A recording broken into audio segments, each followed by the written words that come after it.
kedua, ketika Jepang pertama kali datang dan menduduki Indonesia, kita mungkin membayangkan bahwa awalnya Jepang akan membantu bangsa Indonesia keluar dari penjajahan Belanda. Ya nggak salah sih, tapi setelah itu Jepang tetap membuat bangsa Indonesia menderita dengan kebijakan-kebijakannya. Meskipun begitu, pendudukan Jepang yang hanya sebentar ini memberikan dampak bagi kehidupan di Indonesia. Bahkan ada beberapa dampak yang masih kita rasakan hingga sekarang. Ada apa aja ya? Yang pertama, ada dampak pendudukan Jepang di bidang sosial.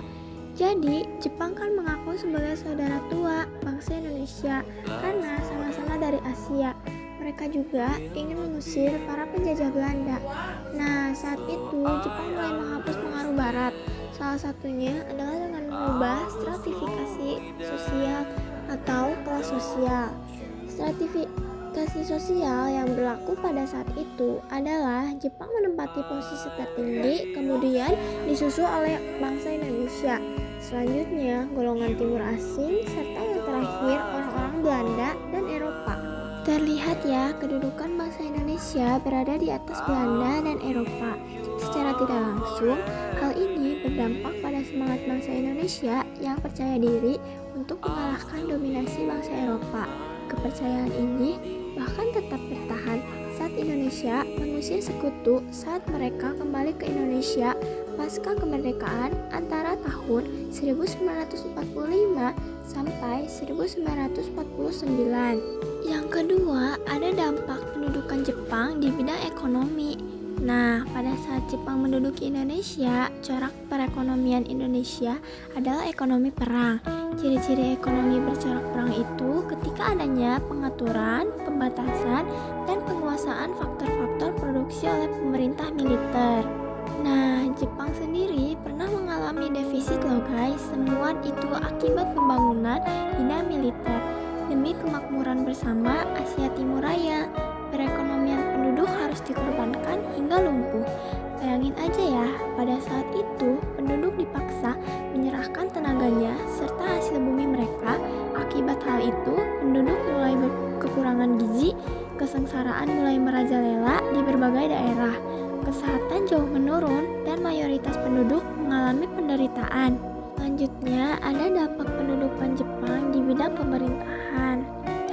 Dalam bidang pemerintahan, Jepang yang saat itu berhasil menyingkirkan para pejabat kolonial, mulai mempromosikan orang-orang Indonesia yang berkompeten untuk masuk ke dalam pemerintahan. Ini lumayan positif ya, soalnya masyarakat Indonesia mulai mendapatkan jabatan dan kekuasaan. Otomatis masyarakat Indonesia mulai berperan sebagai penyelenggara pemerintahan di negeri sendiri. Dampak lainnya, Jepang mulai membagi struktur pemerintahan desa dengan satuan lebih kecil yang dinamakan tonarigumi. Struktur ini masih bertahan hingga sekarang loh, yang kita kenal dengan rukun tetangga atau RT. Nah, selanjutnya ada dampak pendudukan Jepang di bidang pendidikan dan budaya. Nah, pada masa pendudukan Jepang, masyarakat Indonesia diizinkan untuk bersekolah tanpa dibatasi ras dan status sosial. Jepang juga memperkenalkan sistem sekolah 12 tahun belajar. Sistem sekolah Jepang ini masih kita terapkan sampai sekarang ya. Nah, kalau dalam bidang budaya, masyarakat Indonesia mulai diizinkan untuk menggunakan bahasa Indonesia sebagai bahasa pengantara di sekolah. Akibatnya, penggunaan bahasa Indonesia menyebar secara luas ke seluruh Indonesia. Mulai dari sini deh, banyak bermunculan karya-karya sastra yang disajikan dan disampaikan dengan menggunakan bahasa Indonesia. Fun fact, pendidikan masa pendudukan Jepang. Yang pertama, para guru pendidik dan Nippon Seishin latihan kemiliteran dan semangat Jepang. Kedua, wajib mengikuti indoktrinasi ideologi Hakoichiu. Yang ketiga, guru harus bisa memahami dan menerapkan bahasa sejarah dan adat istiadat Jepang. Yang keempat, guru mempelajari ilmu bumi, olahraga, dan nyanyian Jepang. Yang terakhir, ada dampak pendudukan Jepang di bidang militer. Jepang ini tergolong gencar melakukan pelatihan militer pada masyarakat Indonesia. Gak heran sih, soalnya kan awalnya Jepang memang butuh bala bantuan dari wilayah Asia yang mereka duduki untuk berkontribusi dalam perang Pasifik. Nah, pelatihan militer ini dirasakan oleh berbagai lapisan masyarakat, termasuk para pemuda. Dampak negatifnya sih, para pemuda ini emang jadi agak gak efektif bersekolah.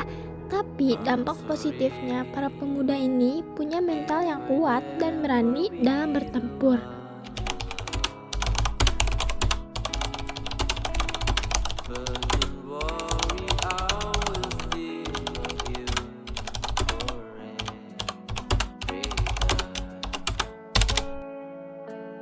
Selanjutnya, kita akan bahas masa persiapan proklamasi kemerdekaan Indonesia. Apa sih yang bangsa kita lakukan dalam mempersiapkan Hari Kemerdekaan Indonesia? Apa sama kayak sekarang, merangkai bendera merah putih terus ngadain lomba-lomba seru? Nah, kemerdekaan Indonesia itu sangat berhubungan dengan Perang Dunia Kedua, di mana pada tahun 1944 Jepang semakin terdesak oleh sekutu. Kondisi itu membuat Jepang membutuhkan dukungan dari bangsa Indonesia agar dapat memenangkan perang.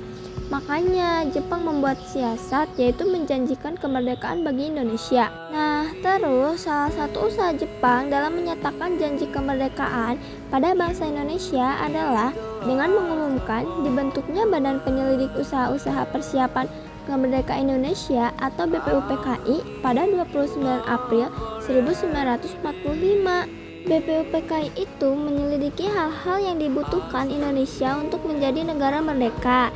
Nah, kemudian diketahui kalau negara yang merdeka membutuhkan dua hal, yaitu negara dan konstitusi atau aturan menjalankan sebuah negara. Nah, untuk mencapai tujuan sebagai negara yang merdeka, maka dilakukan beberapa sidang. Sidang yang pertama bertujuan untuk merumuskan dasar negara. Dalam pelaksanaannya, dapat beberapa anggota BPUPKI yang memberikan usulan untuk dasar negara, yaitu Mohyamin, Supomo, dan Soekarno. Kemudian dibentuklah panitia kecil yang disebut Panitia 9 untuk menyempurnakan konsep dasar negara yang sudah disepakati. Baru deh ada sidang kedua yang bertujuan merumuskan konstitusi. Terus setelah sidang kedua gimana kelanjutannya tuh? Itu kan masih tanggal 17 Juli dan belum merdeka kan?